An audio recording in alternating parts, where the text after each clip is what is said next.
시작하겠습니다. 네. 2025년 7월 23일 수요일 제444화 미주아닌 우리 세상 지금 시작합니다. 안녕하세요. 아리조나의 태바위입니다. 예, 안녕하세요. 노스캐롤라이나의 김사장입니다. 지금 한국은 집중호우로 인한 피해가 크다는 소식이 있는데요. 피해를 받으신 분들께 깊은 위로의 말씀 전합니다. 하루빨리 복구가 이루어지길 바랍니다. 자, 요즘 더불어민주당에서는 당대표 및 최고위원 선출을 위한 경선이 한창인데요. 정청래 의원과 함께 당대표에 도전하고 있는 박찬대 의원이 오늘 동포들과의 간담회에 나오셨습니다. 네, 안녕하세요. 박찬대입니다. 네, 반갑습니다. 박찬대 의원님 조금 있다가 이제 또 인사 이렇게 요청할게요. 네, 네, 김 사장님 부탁해요. 다음. 예, 예, 예. 우선 이 자리에 미주 각 지역, 그리고 해외에서 오신 분들, 아주 소중한 분들 다 오셨습니다. 민주 진보 진영 활동가는 물론이고, 뭐, 의료계, 학계, 법조계, 뭐, 작가분들, 또 한인회나 한인 단체에서 또 일하시는 분들도 다 저희들이 좀 초청을 했습니다. 또 풍물패 같이 문화활동 하시는 분들, 뭐 한복 입기 운동 하시는 분들, 아주 다양한 분들, 소중한 시간 내서 다 들어오셨습니다. 사실 오신 분들 일일이 소개를 시켜드려야 되는데, 사정상 그렇게 하지 못해서 굉장히 아쉽습니다. 여하튼 박찬대 의원께서 수해 현장으로 가시는 일정 관계로 모든 발언은 간단 명료하게 해주시길 좀 부탁드리면서, 어, 이 자리에 오신 더불어민주당 의원님, 민병덕 의원님 참여하셨어요. 일단 민병덕 의원님, 저희 샬롯 한인회가 없다가 2022년에 27대 한인회가 다시 생겼습니다.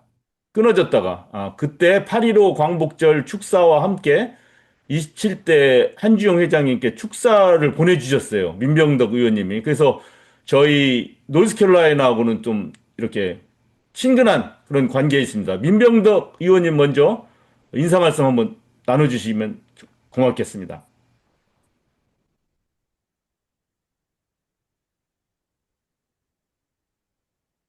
이제 지금 자리를 비우셨나 봐요, 잠깐.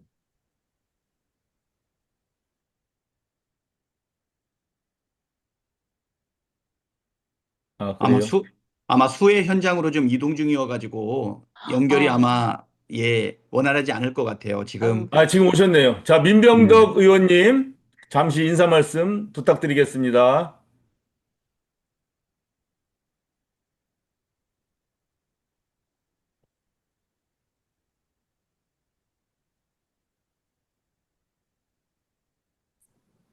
네, 들리시나요? 예, 예, 예, 잘 네. 들립니다. 예, 예. 제가 조금 아까 그 친근감을 과시했는데 전혀 못 들으셨겠어요. 아니, 들었어요. 들으셨어요. 예. 저희 예, 예, 샬롯에 들었고요. 옛날에 축사 보내주신 거, 예, 그거 예, 거의 다 감사하다고. 들었고요. 예, 다행이네. 여기 준비가 잘 안 돼가지고. 그래서 말씀드리고요. 어쨌든, 뭐, 객지에서 고생하십니다. 예, 저는 민병덕 국회의원이고요. 저희 당에서 을지로 위원장, 뭐, 뭐, 대한민국에서 뿐만 아니라 해외에서도 억울한 사람들이 다 저한테 얘기를 합니다. 뭐 그것이 모이는 을지로 위원장이고요. 어, 그래서 오늘 우리 박찬대 후보 저는 벌써 땀을 흘리고 있네 안쓰럽게. 네, 소울메이트입니다. 어, 2011년부터 만나서 지금까지 이러고는 박찬대 돕기 위해서 제가 열심히 하고 있고요. 또 우리 객지에서도 이렇게 박찬대 후보에 대해서 관심을 가지고 이렇게 와주셔서 너무나 고맙다는 말씀을 드립니다. 우리 박찬대 후보 말씀 많이 들으시고 혹시 박찬대 후보가 이제 일정 때문에 옮기시면 그때 제가 많은 말씀 듣고 또 답변도 드리고 그렇게 하겠습니다. 고맙습니다. 예, 감사합니다. 감사합니다. 네, 태바님, 예, 네, 태바님 질문이세요. 네, 네, 말씀 잘 들었습니다. 반갑습니다. 지금 한창 수해 복구와 당 대표 경선으로 많이 바쁘실 텐데 우리 미주 동포들의 얘기를 직접 듣고자 이렇게 시간 내주셔서 고맙습니다. 박찬대 의원님을 소개 말씀 직접 듣기 전에 간단히 제가 소개를 해드리자면요. 당 내에서 포지션이 귀요미라고 합니다. 이재명 이재명 대통령과 주변 의원님들이 인정한 아재 개그의 전문가이신데요. 네. 틈만 나면 비집고 들어가서 아재 개그를 아주 그 자리에서 창시해낸다고 들었어요. 특히 의원님 자신의 이름을 이용한 뭐 수십 가지 별명이 있다고 합니다. 네, 벌써 웃으시네요. 뭔가 하면요. 알찬데, 기똥찬데, 찬대원대, 대찬대, 가열찬대, 보람찬대, 일찬대, 기찬대, 뭐 등등. 이 정도면 뭐 대단하죠. 이런 별명을 본인 스스로 이렇게 지으신대요. 근데 우리 미우새에도 좀 비슷한 분이 계시긴 한데요. 그러면은 제가, 여기서 또 이름 네. 짓기는 또 제가 일가견이 있죠. 저희가 염소를 기르는데, 우리 농장에 염소 이름을 제가 다 줬습니다. 그래서 이름 짓기의 달인이라 제가 오늘 한번 도전을 좀 해보고 어머, 싶은데, 제 작품 2개를 마련했어요. 작품 2개를 듣고 태반님이 한번 점수를 줘보세요. 알겠습니다. 첫 번째 작품은 박찬대, 이름만 들어도 가슴이 박찬대요? 이거 어때요? 어머, 벅찬데요. 좋습니다. 박찬대. 근데 이거는 이제 어머. 박찬대요? 이거를 조금 인토네이션, 이제 아, 억양을 좀 높여줘요. 가슴이 박찬대요? 이렇게. 네. 또 두 번째요. 지금 이거 별로 재미는 없을 것 같지만 나중에 줌 끝나고 이제 주무실 때 또 이거 생각하면 또 갑자기 크크 소리가 나올 수가 있어요. 그러니까 잘 외우시기 바랍니다. 가슴이 박찬대요? 이거. 여기고. 자, 두 예상은- 번째. 네, 네, 네. 두 번째 작품. 자, 민주 있는 곳에 박찬대. 개혁 있는 곳에 박찬대.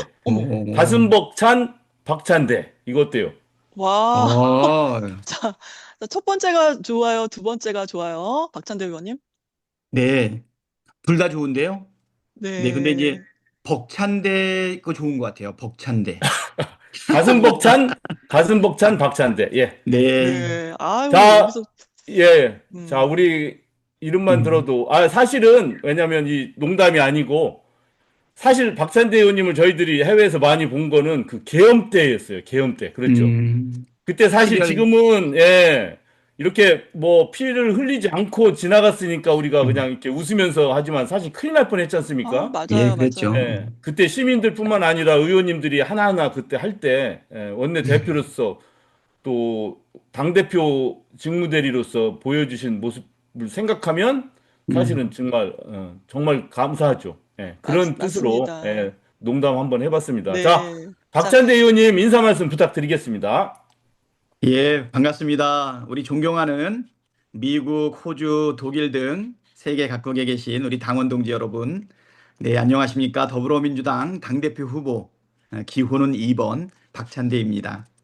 지구 반대편 저 멀리 타국에서 대한민국의 위상을 높이고 고국의 발전과 민주당의 발전을 누구보다 뜨겁게 응원해 주시는 우리 재외 동포 여러분들을 만나 뵙게 되어서 정말 기쁜 마음입니다. 외국에 나가면 다 애국자가 된다고 하는데 우리 대한민국의 소식을 누구보다도 정말 관심 있게 지켜볼 것 같습니다. 2016년 국정농단 때도 또 2024년 불법 비상계엄 때도 얼마나 졸이는 마음으로 고국인 대한민국을 지켜보셨을까 생각되는데요.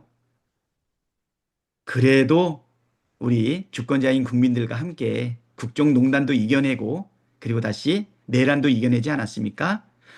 저는 우리 외국에 계신 우리 재외 국민들께서 마음을 모아주셨기 때문에 그 마음이 모아져서 하늘도 감동시키고 대한민국을 내란에서 극복하게 하고 이재명 정부도 만들어낸 것 아닌가 생각합니다.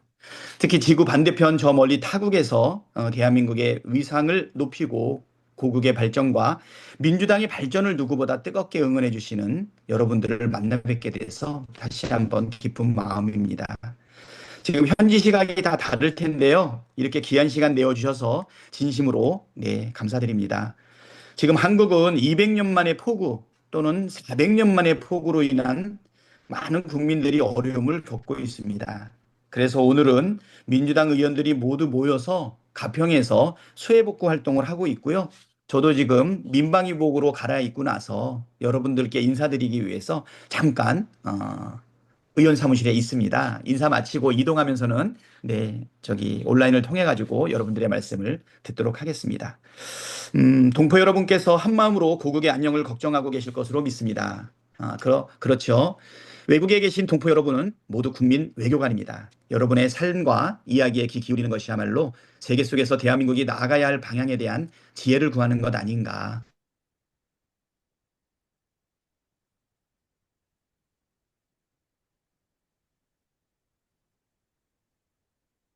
자, 지금 그 박찬대 의원님 쪽에 아까 어, 신호가 별로 안 좋았었어요. 계속 말이 끊기고 그랬죠? 예. 네, 지금 예, 멈춰 지금, 있네요. 예, 멈춰 있는 상태입니다.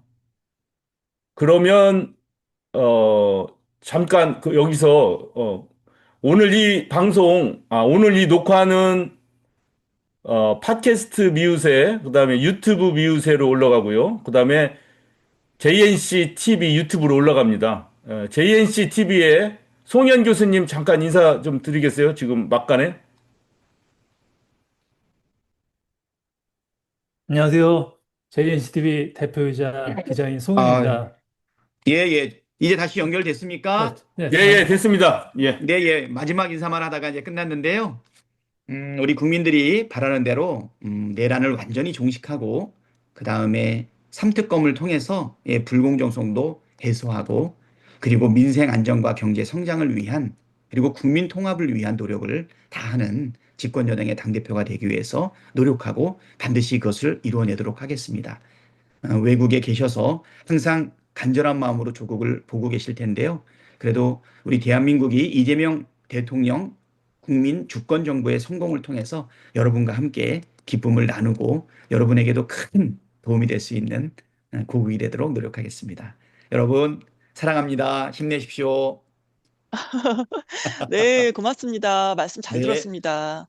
그럼 우리 미주 동포들이 재외 동포로서 궁금한 점이나 개선해야 할 점 등에 대해 질문해 보겠습니다.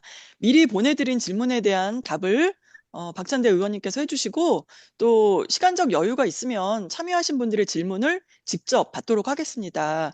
채팅창에 질문과 본인 이름 그리고 지역명을 올려주시면 몇 가지만 골라서 질의응답을 하겠습니다. 그리고 지금 대담에 앞서 단체 사진을 찍고 시작하겠습니다. 모두 카메라를 켜주세요. 네, 다 카메라 켜셨나요? 자, 그러면은 카메라 앞을 잘 보시고요. 제가 하나, 둘, 셋 하면 찍겠습니다. 김 사장님, 저 바둑판 모양으로 전체가 다 보이도록 좀 바꿔주시겠어요? 지금 음, 스팟라이트로 돼 있어서, 아니요, 지금 바꿨어요. 지금 그래요? 됐어요. 예, 이제 갤러리로 돼 있습니다. 네, 다 음, 됐나요? 지금 다 보여요. 예, 음, 저는 야, 이제 됐어요. 바둑판 모양으로. 예. 예. 네, 다 됐나요? 그러면 하나, 둘, 셋 하면은 찍겠습니다. 두 번 찍겠습니다. 화면이 두 네, 개라서. 자, 하나, 둘, 한 번 더요. 하나, 둘, 네, 됐습니다. 고맙습니다. 네. 네. 자, 그럼 시작하겠습니다. 박찬대 의원님, 네, 먼저 네. 당대표란 게 무슨 일을 하는 어떤 자리인가요? 당대표는 우리 민주당의 최고 일꾼이 되는 것이죠. 예, 지금 우리 민주당은 당원들이 한 500여 명 되고 있습니다. 그중에 당의 중요한 의사결정에 참여하고 있는 권리당원들이 약 120만 명이 되고 있는데요. 결국 우리 민주당의 최고 지도자이면서 으뜸 일꾼을 뽑는 자리이죠. 당대표는 최고위원회를 주관을 하면서 당 전체의 의사결정 그리고 집행을 책임지고 있는 자리입니다. 지금 대통령이 되신 이재명 대통령께서 바로 직전에 당대표를 역임을 했었죠. 대표적인 분이라고 한다 그러면 김대중 대통령님, 그다음에 문재인 대통령, 뭐 이런 분들이 당대표를 수행을 하셨다. 이해찬 대표님까지 이렇게 말씀드릴 수 있겠습니다. 네, 잘 들었습니다. 굉장히 중요한 자리, 그리고 중요한 임무를 맡는 그런 자리군요. 자, 다음 질문은요. 해외 동포들은 사업의 기회도 주어지고 음, 장기적으로 남북 음. 화해 및 평화 공존의 계기도 된다는 점에서 남북 경제 협력이 다시 활성화되기를 기대하고 있는데요. 이에 관해서 의견 부탁드립니다. 네, 정말 1945년도에 일제 강점에서 벗어나서 지금 80년이 경과했습니다. 어떻게 보면 우리 민족 최고의 관심은 한반도의 평화 또 넘어서 안정을 지금 바라고 있고 사실은 우리의 소원은 통일이라는 말도 있지 않았습니까? 80년이 경과하게 되면서 우리 민족 간의 그 갈등이 지금 해소되지 않았는데요. 제가 블라디보스톡에 갔더니 신안촌 기념비에 이런 말이 쓰여 있더라고요. 민족 최고의 어, 자랑은 자주와 독립이다. 이런 얘기가 있었는데요. 지금 우리 대한민국 한반도의 이 평화와 이 안정은 단순한 우리의 구호가 아니라 우리의 경제적 기회뿐만 아니라 대한민국 한반도의 성장을 위해서 생존적으로 꼭 필요한 부분이다라고 생각이 됩니다. 지금 무분별한 가치 외교를 지향하면서 국익과 실용 외교를 포기했던 윤석열 정부 때문에 어렵게 만들어지고 있었던 한반도의 평화 기조가 많이 쇠퇴했는데요. 이재명 대통령과 함께 우리 민주당은 남북 간의 평화를 정착시키고 그리고 남북 간의 교류를 통해서 우리 민족 전체가 잘 살고 세계 경쟁력을 가질 수 있는 그런 기회를 가지려고 하고 있습니다. 특히 외국에 계신 우리의 재외 국민들께서는 한반도의 평화와 안전 그리고 사업의 기회를 무엇보다도 중요하게 생각하고 있을 텐데요. 실용 외교, 국익 외교 그리고 우리 국민들의 사업 기회와 발전을 위해서 최선의 노력을 다하도록 하겠습니다. 네, 고맙습니다. 뭐 우리가 해외에 나와서 이렇게 살면서 정말 정말 간절하게 느끼는 게 통일, 그리고 하루빨리 종전, 이것만큼 중요한 게 없다고 생각합니다. 자, 네. 다음은요. 세계적으로 팬덤 정치가 시작된 이후 더불어민주당 내에서도 특정한 정책이나 직책의 인물 선출에 있어서 강성 지지층 주장과 소속 국회의원 및 일반 유권자 사이 의견이 다른 경우가 종종 있고, 이것이 꽤 큰 파열음을 일으키기도 하는 것을 봐왔는데요. 당대표가 되신다면 이런 점을 어떻게 처리할 계획이신가요? 지금 노무현 대통령께서 이런 말씀을 하셨어요. 민주주의 최후의 보루는 깨어있는 시민의 조직된 힘이다. 저는 2009년 5월 달에 노무현 대통령 노제에 참석하고 그 말씀이 내 가슴에 새겨져서 깨어있는 시민의 조직된 힘이 무엇인지 그거를 찾고 그리고 함께 어울리는 보다 보니까 지금의 원내대표를 거쳐서 당대표에 도전하게 되었거든요. 아까도 말씀드렸지만 우리 당원들이 중요한 의사결정에 참여하고 있는 권리당원들이 약 120만 명 정도가 됩니다. 과거에는 그 우리 민주당의 마음이 어디 있냐라고 하면 여의도를 보고 또 국회의원들을 보거나 또는 계파의 정치 지도자들의 입을 많이 쳐다봤는데요. 지금은 당원 중심의 대중정당으로 지금 민주당이 되어 있습니다. 저는 우리 깨어있는 시민의 조직된 힘이 바로 우리 민주당의 120만 당원 아닌가. 크게 보면 500만의 당원인데요. 이제는 이러한 집단지성이 반영이 돼서 결국은 우리 당원들의 집단지성이 반영된 의견이 우리 당심이고 그 당심이 민심이다라는 생각을 가지고 있습니다. 민주주의 체제 하에서 다른 의견과 사실은 의견을 주장하는 가운데서 갈등과 마찰도 어느 정도 발생할 수 있지만 궁극적으로 우리 민주당의 깨어있는 시민들의 조직된 힘인 우리 당원들로 인해서 올바르고 현명한 결정을 해나갈 수 있다. 이런 믿음을 가지고 있거든요. 네, 이번 총선을 보더라도 우리 당원들에게 경선으로 맡겼을 때, 우리 당원들이 그 총선에서 큰 승리를 할 수 있는 우리 후보자들을 뽑아낸 것 아닌가 이렇게 생각이 되고요. 이재명 대통령님 이후에 우리 당은 당원 중심의 대중정당으로 더욱 자리를 차지할 거다 이런 생각이 듭니다. 우리 국회의원들도 이 부분에 대해서 21대까지는 조금 저항이 있었는데요. 이제 국민들의 마음과 당원들의 마음이 다르지 않고 당원들의 마음과 국회의원의 마음이 다르지 않은 상황까지 와 있다 이렇게 보시면 될 것 같습니다. 네, 잘 들었습니다. 깨어있는 시민, 바로 그게 정답인 것 같아요. 민주주의는 누군가가 가져다 주는 게 아니고 우리 스스로 만드는 거잖아요. 네. 그렇습니다. 자, 다음 질문입니다. 지난 12월 이후 지금까지 있지도 않은 것을 사실로 편파적이고 또 폭력을 조장하거나 실제 폭력을 행사하는 개인이나 단체의 거짓 뉴스가 만연해졌습니다. 굉장히 네. 심각한 수준인데요. 언론 표현의 자유다 뭐 이래서 묵인을 해야 하는지 아니면 법적인 개선을 또 생각하고 계신 게 있는지 궁금합니다. 예, 악의적인 가짜 뉴스, 예, 악의적인 뉴스에 대해서 이 악이라는 부분이 사실 입증하는 데 좀 어려움이 있기는 하지만 공동체를 훼손하고 그다음에 국익을 저하시키고 그리고 부당한 피해를 입히는 이 악의적인 가짜 뉴스에 대해서는 예, 분명하게 사실은 손해배상을 도입해야 된다라고 하는 것이 지금까지 우리 민주당의 일관된 입장이었거든요. 전에 언론중재법을 통해서 악의적 가짜뉴스에 대한 손해배상을 물리는 것이 입법화하는 데는 실패를 했는데요.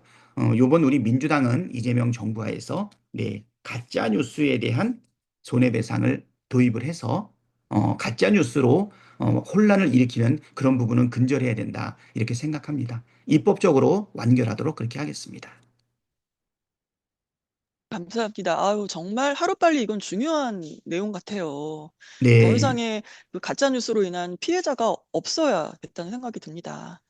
네. 자, 다음 질문 김 사장님 해주세요.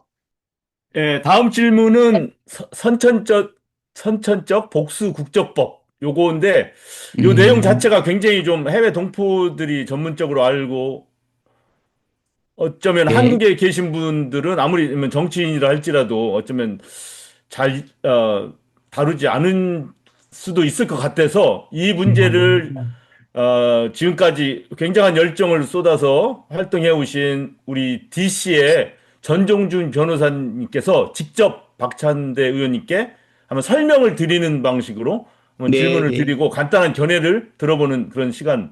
또 전종준 변호사님은 나름대로 해법도 어쩌면 설명을 드릴 수 아, 있을 것 네. 같습니다. 자, 전 설명과 해법을 변호사님. 같이, 예, 예, 예. 설명과 해법을 좀 같이 좀 말씀해 주세요, 변호사님. 네. 예, 반갑습니다, 박 대표님. 아, 선천적 복수국적의 이해를 쉽게 돕기 위해서 제가 질문 하나 드릴게요.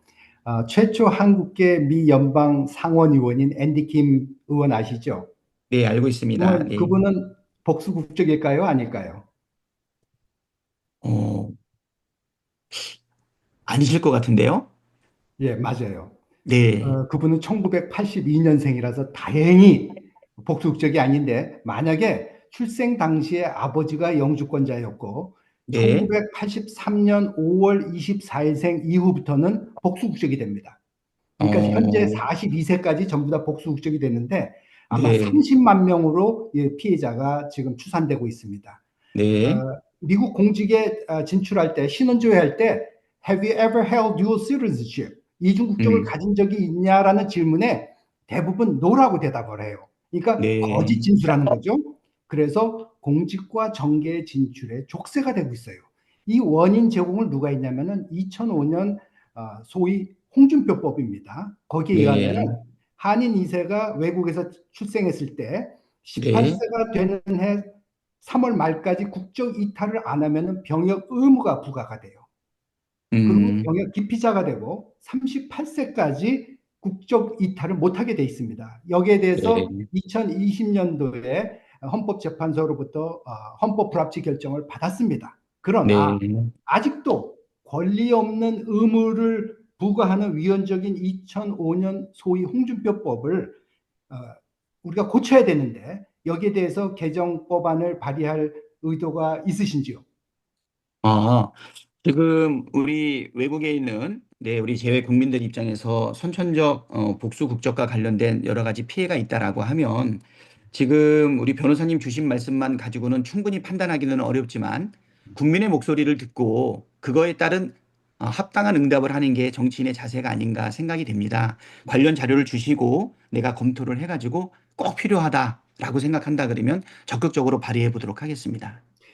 그래서 또 꼭 미국의 그 공직이나 정계 진출뿐만 아니라 한국에 모국 방문하는데도 장애가 되고 있습니다. 제가 예를 들면은 재외동포청이 매년 실시하는 그 한인 2세 모국 연수 초청 그 연수가 편법적으로 이루어지고 있어요. 왜냐하면은 선천적 복수 국적자는 반드시 한국 여권으로 한국을 방문해야 돼요. 그리고 아까 말씀드렸던 18세 이상 국적 이탈 미신고자는 한국에 가면은 병역 기피자로 체포가 돼야 돼요. 음, 그러나 법무부나 병무청이나 재외동포청은 이것을 눈 감아지고 여태까지 연수 활동을 하고 있었어요. 네. 잘못된 법을 지키지 못할 바에는 법을 음, 개정해야 되는데 그 법을 개정하지 않고 이렇게 직무유기하는 것에 대해서 국회에서 국정감사를 할 용의가 있으신지요? 네, 살펴보도록 하겠습니다. 네. 네.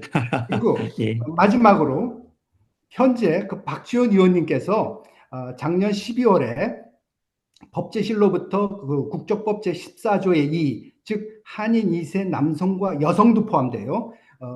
에게 국적 자동 상실하는 법안을 지금 초안을 네, 잡았습니다.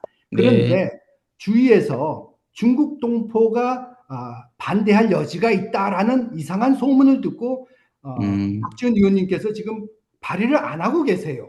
그래서 음, 중국은 사회주의이기 때문에 이중 국적을 인정 안 합니다. 아주 무관한 음, 것인데 네, 인정하지 않고 있는데 여기에 대해서 돌아가시면은 박지원 네, 의원님께 말씀드려서 음, 지금 해외 동포 세계 해외 동포가 지금 이런 고통을 받고 있는데 빨리 발의해서 통과될 수 있도록 해달라라고 부탁하실 수 있는지, 즉 우리는 혜택을 달라는 게 아니라 족쇄를 없애달라는 것입니다. 어떻게 생각하세요? 네, 네. 박지원 의원님께서 깊은 관심을 보이셨는데 지금 약간 예, 주춤하시고 계시다 그 말씀이신 네, 거죠? 맞습니다. 예, 우리 박지원 대표님하고 이 부분에 대해서 잘 말씀을 나눠보겠습니다. 우리 박지원 대표님도 미국에서 오랫동안 예, 거주하지 않으셨습니까? 예, 그래서 초안을 거기서 김대중, 만들었습니다. 그렇죠. 그래서 김대중 대통령도 만들어내시고 그 이후에 혁혁한 예, 정치적 성과를 내셨는데 누구보다도 우리 재외 국민들에 대한 그 애로를 잘 알 거라고 생각이 되는데요. 평소에도 많이 소통하고 지원도 많이 받고 있는 상황이기 때문에 우리 박지원 대표님과 이 부분에 대해서 깊이 있게 논의하고 필요하다면 같이 행동하도록 하겠습니다. 아유, 감사합니다. 네, 이상입니다. 네.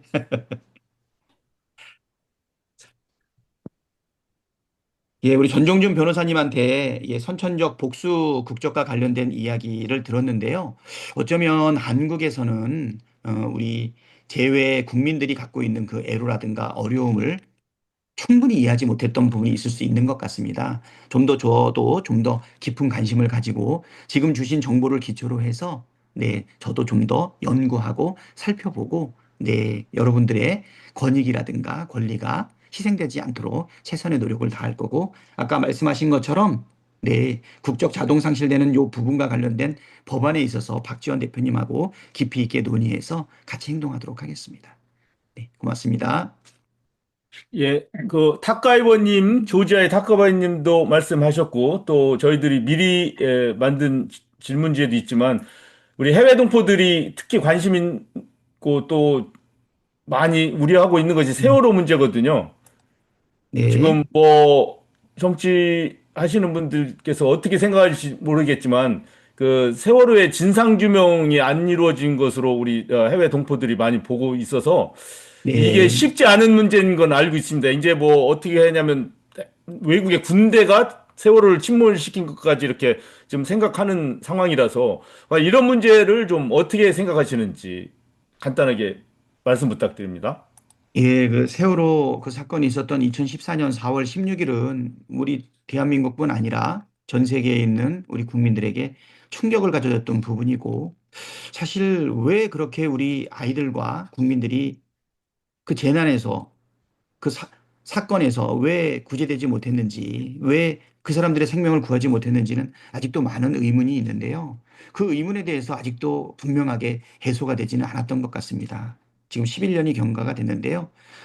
이재명 대통령님과 함께 이 세월호 진상 규명에 부족한 부분을 마지막까지 진실을 살펴내기 위해서 노력을 하겠습니다. 지금도 거리에서 광장에서 아직도 세월호 유가족들이 아직도 많은 어, 마음을 호소하고 계시거든요. 뭐 이태원 참사 때도 그랬고 가는 곳마다 그런데요. 네, 세월호의 이 아픔 진상 규명을 위해서 예, 최선의 노력을 다하고 이것을 규명하기 위해서 더욱더 노력하겠습니다. 결과를 꼭 낼 수 있도록 하겠습니다. 예, 빨리 진행하겠습니다. 재외국민 투표, 저희들이 이제 투표를 해야 되는데, 여러 가지, 뭐, 대도시에 사시는 분들은 하겠지만, 지금은 이제 많은 지역에 많이 흩어져 사시거든요. 유권자들이. 그래서 투표를 하러 가고자 하는 열정은 큰데 굉장히 힘들어요. 운전해서 가고 7시간, 10시간 운전해서 가는 네. 분들도 많이 있고 해서 이 재외국민 투표를 좀 더 효율적으로 할 수 있도록 선거법 개정하실 수 있을까요? 네, 그렇지 않아도 우리 재외동포분들하고 말씀을 많이 나눴는데요. 선거법 개정을 통해 가지고서 좀 더 누구나 참여할 수 있게끔 하는 것, 지금 개정 방안들도 얘기되고 있고 법안들도 나온 것으로 알고 있거든요. 예, 빨리 여야 합의를 통해 가지고 하고 있는데 지금 야당 쪽에 사실은 참여가 좀 부족한 상황입니다. 선거법은 여야 간에 합의를 하는 관례가 있기는 하는데요. 꼭 필요하다 그러면 결단을 내려서라도 해야 되지 않을까 생각됩니다. 예, 적극적으로 법 개정을 추진을 하겠습니다. 예, 우리 커네티컷의 광민경님 지금 이런 광민경님은 아예 학문 자체를 이 소녀상 세계에 있는 소녀상에 관해서 하신다는 얘기를 들었습니다. 네, 그 소녀상이 이제 일본 정부가 방해해서 세계 각지에 소녀상들이 이렇게 철거되거나 막 이동돼야 되고 핍박을 그야말로 받고 있어요. 네, 자, 한국 네. 정부 차원에서 만약에 당대표가 되신다면 더불어민주당의 정책이나 어떤 방안 생각해 보신 적이 있는지요? 그렇지 않아도 저번에 그 독일에서도 네, 그 소녀상 철거 부분을 좀 막기 위해 가지고 우리 추미애 전 대표님과 함께 의원들이 갔었던 그 기억이 나거든요. 네, 네. 이 소녀상을 보존하고 그다음에 그 아픔들을 전 세계인들하고 함께 공유하기 위해서 예, 당대표가 된다면 더욱더 노력하겠습니다. 예.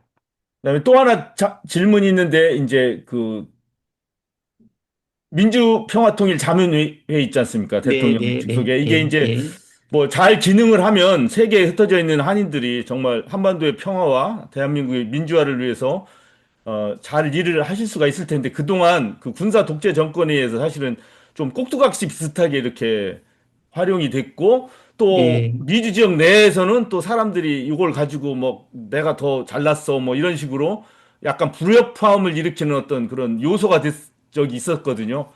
아직 네, 뭐 구체적으로 많이 생각을 이렇게 하지는 않으셨을 거라고 보는데 사실 이건 음, 어쩌면 우리 해외 동포 자신이 해결될 문제긴 한데 혹시 그런 자문회의 좀 어떤 개선이나 뭐 아니면 폐쇄 뭐 이런 걸 어떻게 생각하신 적은 있는지요?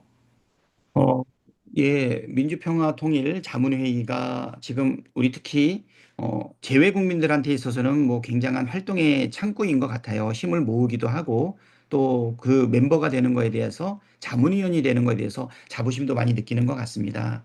다만 이제 윤석열 정부 때 예, 민주평통 운영 자체가 굉장히 파행적으로 이루어져서 그 사이에서 갈등도 많이 있었고 사실 그 뜻을 제대로 하지 못했던 것 아닌가 생각이 되거든요. 우리 재외 국민들과 함께 예, 민주평통 우리 자문회의에 대해서 좀 더 적극적인 지원과 부족한 부분에 대한 체계를 보완하도록 그렇게 노력을 하겠습니다. 이재명 대통령께서 거기 총재 아니십니까?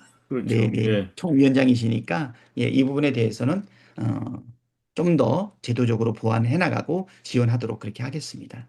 야, 미리 준비한 질문 여기인데 이제 즉석에서 음, 지금 박찬대 의원님 또 가셔야 되는데 정말 한두 가지만 박찬대 의원님께 직접 꼭 드려야 되겠다 이 질문은 그런 거 받아서 태바 의원님이 한번 진행해 주시죠.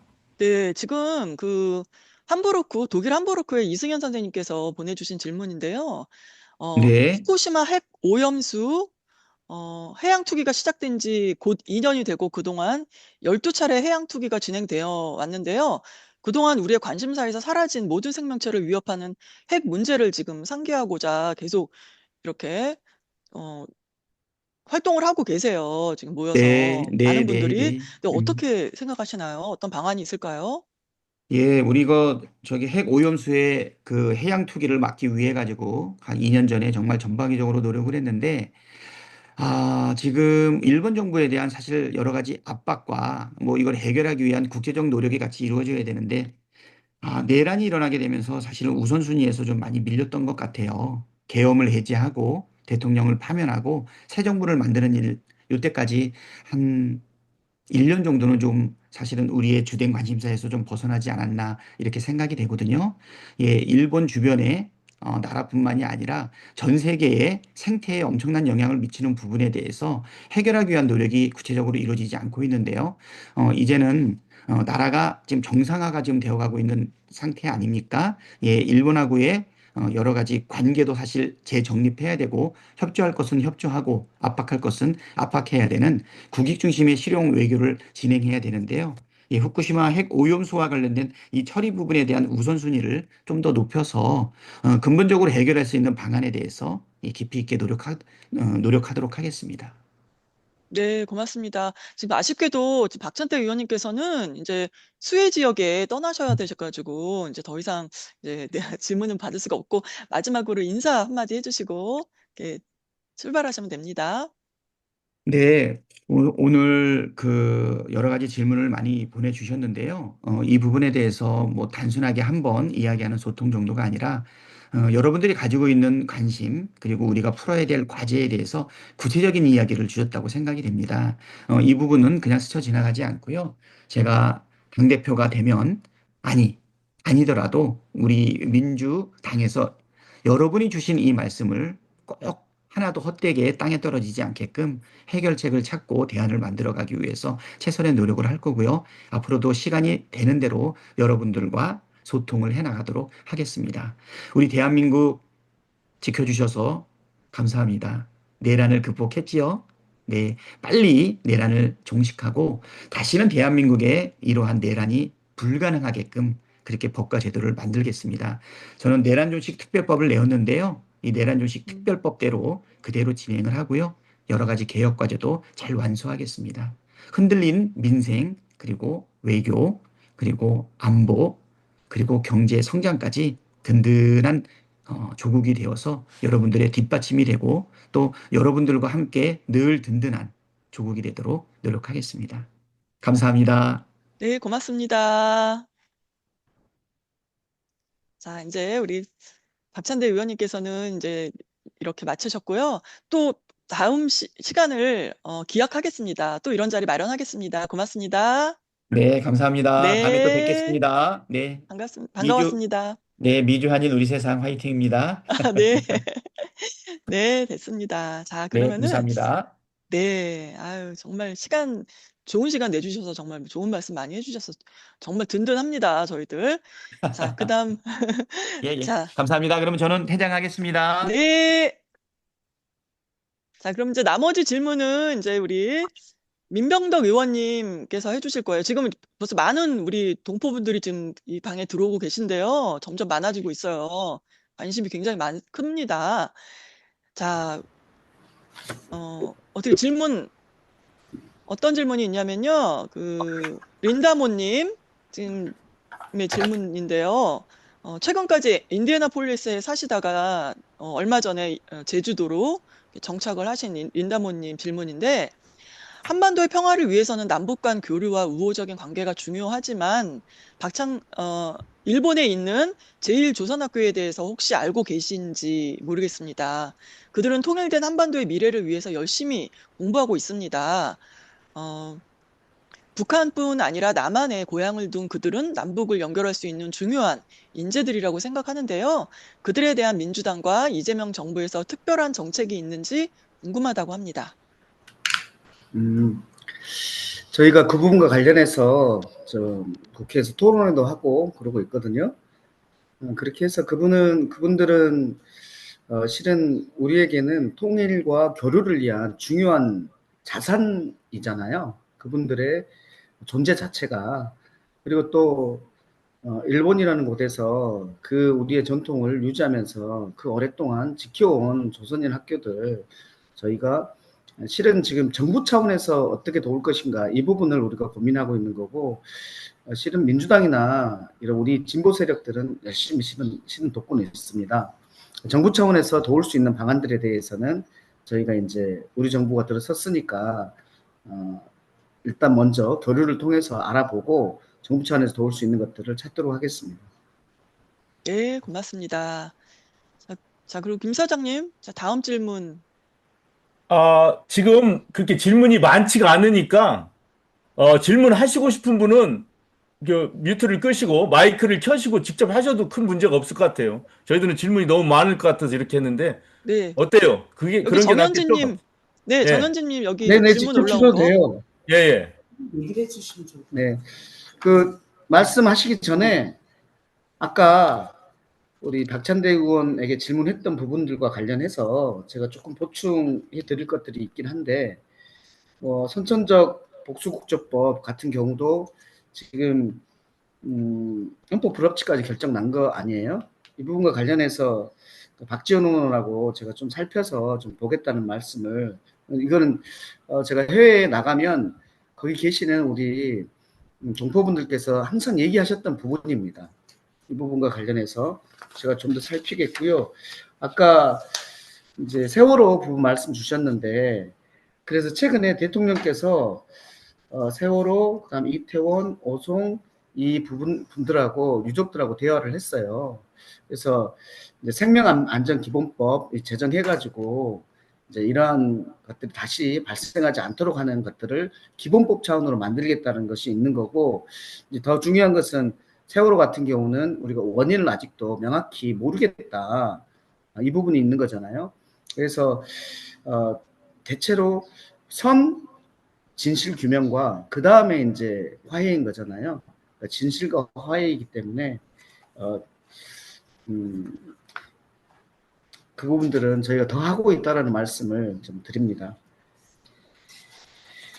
지금 아까 또 말씀 주신 게 재외국민 투표 관련해서요. 근데 저도 제 아이도 유학을 가 있거든요. 마인츠에 있어요. 마인츠. 프랑크푸르트에서 한 20분밖에 안 걸리는 마인츠에서 지금 대학원을 다니고 있는데, 이제 그 아이도 이번에 대선 투표할 때 2번을 가더라고요. 투표를 하기 위해서. 그래서 이제 이 인증 사진을 찍어서 보냈던데, 그러면 이거 우편으로는 못하냐? 라는 것과 관련해서 그 부분을 우리가 법안을 실은 내놓고는 있습니다. 이제 야당에서 지금 반대를 하고 있는 상황이어서 명분이 실질적인 것은 외국에 있는 우리 동포들이 참여를 많이 하면 계산기를 두드려서 불리하다라고 생각하는 경향이 있는 것 같은데, 근데 그것을 실질적으로는 그래 보이는데 명분상으로는 그렇지 않고, 명분상으로는 이제 이것의 비밀이 지켜지느냐, 안전하냐, 이런 부분들을 말하고 있는 것이기 때문에 저희가 해외 공간하고 사이에서 안전하게 할 수 있는 그 방법들을 조금 더 명확하게 만들어서 설득을 할 수 있겠다라는 생각을 가지고 있습니다. 네, 자, 예, 다음 들어온 질문 드릴게요. 네. 민 의원님께서는 박찬대 후보를 지지하는 이유가 뭔지 궁금하다고 하십니다. 누군지는 네. 말씀 못 드리겠어요. 저는 이제 개인적으로는 관계야 소울메이트라고 하는 그런 관계거든요. 2011년도에 국회의원이 되기 위한 공부를 같이 시작을 했어요. 그러니까 노무현 대통령 돌아가신 이후에 회계사인 박찬대, 변호사인 민병덕, 이 전문가들이 우리 전문 영역에서의 돈 버는 데만 있어서는 안 되겠다. 공동체를 위해서 좀 나서보자. 이런 모임들을 했고, 이제 그걸 같이 떨어지고 나서 이제 서로 간에 얼마나 많은 얘기들을 했겠어요. 그 과정에서 이제 소울메이트가 됐는데, 이제 그래서 저는 이번에 개인적인 입장에서는 하지 않고 인천시장 가는 게 훨씬 낫겠다라고 말씀을 드렸는데, 본인은 당대표를 하겠다고 하더라고요. 그 이유는 꽃길인 인천시장 길이 있고 가시밭길인 당대표 길이 있는데, 중요한 것은 본인은 자기의 정치 일정에 따라서 정치를 하는 게 아니라 그 시기에 가장 필요한 일을 본인이 하는 게 맞겠다. 지금 시기에는 이재명 대통령이 초기 1년 그 개혁을 이 초기 1년에 다 해야 되고, 그리고 그 성과를 가지고 내년 지방선거를 치러야 되는데, 그리고 지방선거에서 우리가 압도적으로 이겨야지 개혁을 완수할 수 있고 정권 재창출을 할 수 있는데, 그 1년 동안에 자기가 가장 이재명 대통령하고 가장 잘 맞춰서 성과를 낼 수 있겠다, 있다라는 거였어요. 저는 이 양반이 좀 착하다. 계산을 하는 것보다는 매우 착한 사람이다. 라는 생각을 하면서 저도 거기에 동의합니다. 그래서 지금 뭐, 박찬대 후보도 있고 정청래 후보도 있지만 지금 여기에, 리더십의 모습이 다릅니다. 뭐 정청래 후보님이 가지고 있는 이 강력한 리더십이 이제 뭐 우리 법사위원장 하면서 보여줬잖아요. 이 리더십과 원내대표로서 그때 뭐 법사위원장, 뭐 과방위원장, 외결위원장을 다 임명하고 그들하고 지침을 내리고 그 전체 우리 의원들을 통합하면서 이 전체를 오케스트라처럼 끌어갔던, 그렇지만 자기는 드러나지 않으면서 끌어갔던 이 박찬대 리더십은 다르다. 그래서 그 리더십이 극명하게 다른 하나의 예가 있는데, 지난 대선 때 우리 정청래 후보님 같은 경우는 지난 대선 때 본인은 서울의 지역구이시고 충청도가 고향이시지만은 실제로 호남에 가서 몰빵해서 선거운동을 하셨거든요. 근데 그 리더십과 박찬대 후보 같은 경우는 대통령 후보가 가지 않은 취약지구들을 다녔어요. 그래서 이제 본인은 뭐 실제로는 많이 나오진 않았죠.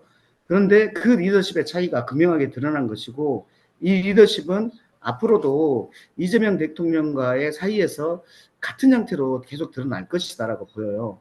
즉, 가장 센 개혁의 주체가 지금 이재명 대통령이고, 그리고 그분은 그 개혁의 시대 정신을 가지고 대통령이 되신 분이에요. 그래서 강력하게 사이다처럼 대통령을 해 나가실 건데, 그것에 맞춰서 할 수 있는 보조를 맞출 사람이 누구냐, 그거에 균형을 맞출 사람이 누구냐와 관련해서는 실은 박찬대 후보가 균형을 맞출 수가 있다. 이것이 가장 안정적인 안정적인 민주당의 모습을 보여주는 것이고, 그랬을 때 중도층까지 확장되는 민주당이 되고, 그랬을 때 2026년 다음 선거에 이길 수 있다라는 거거든요. 그래서 정치 구도상 지금 개혁을 완수해내는 가장 완벽한 조화, 이것이 박찬대이기 때문에 지지한다고 말씀드릴 수 있습니다. 좀 그렇군요. 길었네요. 네. 죄송합니다. 가장 가까이 계시니 아주 정확하게 잘 이렇게 알 수밖에 없는 것 같습니다. 자, 다음 질문은 저 AOK 정현진 대표님 좀 직접 질문해 주세요. 정현진 대표님. 네, 네, 안녕하세요. 네, 네.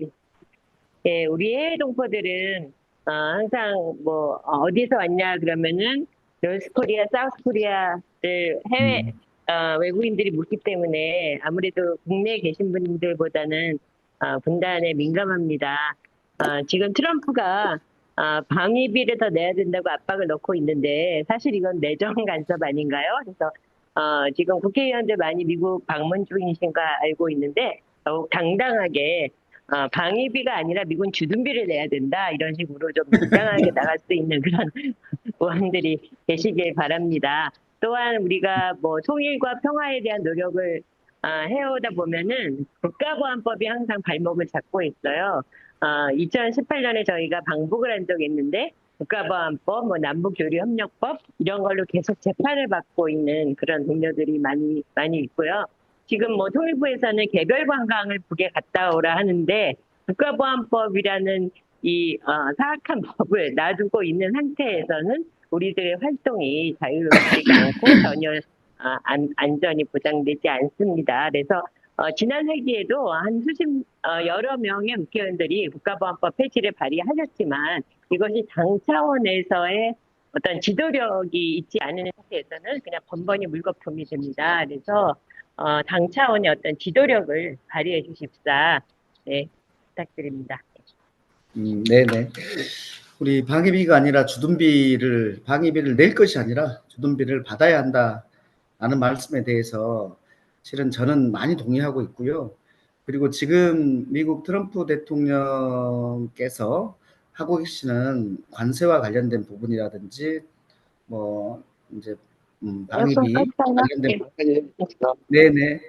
네, 그런 부분이라든지 이런 거에 대해서 굉장히 속이 부글부글합니다. 그럼에도 불구하고 실은 저희가 감정으로 외교를 할 수가 없어서 우리의 힘과 미국의 힘, 이런 차이, 그리고 그 결과에 따른 유불리, 이런 것들 때문에 저희가 인내심을 가지고 대하고 있다라는 말씀을 드려요. 그래서 이거는 약간의 역할 분담이 필요하지 않을까 싶은데, 정부는 정말 외교적으로 하고, 그리고 국회의원의 일부라든가 그리고 시민단체라든지 이런 분들은 할 얘기들 다 하고, 이 조화로운 모습을 실은 트럼프와 미국에게 보여줄 필요가 있지 않을까라는 생각이고요. 국가보안법 관련해서는 저희가 한번 2004년, 5년 이 즈음에 시도를 했었는데 그때 하다가 자초된 적이 있잖아요. 그래서 이제 다시 하는 것은 저희 민주당으로서는 당연한 것인데 그것의 시기를 지금 보고 있습니다. 시기와 그 범위, 뭐 국가보안법 완전 폐지 쪽으로 가야 되느냐 아니면은 일부 폐지부터 하면서 독소 조항들을 빼는 이런 방향으로 가야 되느냐 부분하고 지금 그 개혁의 이 시기에 지금 당장 이 주제를 꺼내야 되느냐 아니면은 뭐 이제 다음 지방선거 끝나고 실은 지금 하고 있는 내란 종식과 관련된 이것이 가장 급선무인데 이걸 끝나고 꺼낼 것이냐 이런 부분에 대한 문제들은 있습니다. 이번 정부에서는 꼭 할 내용이라고 생각합니다. 네, 잘 들었습니다. 자, 그럼 우리 서필려 박사님, 노스캐롤라이나의 서필려 박사님 질문해 주세요.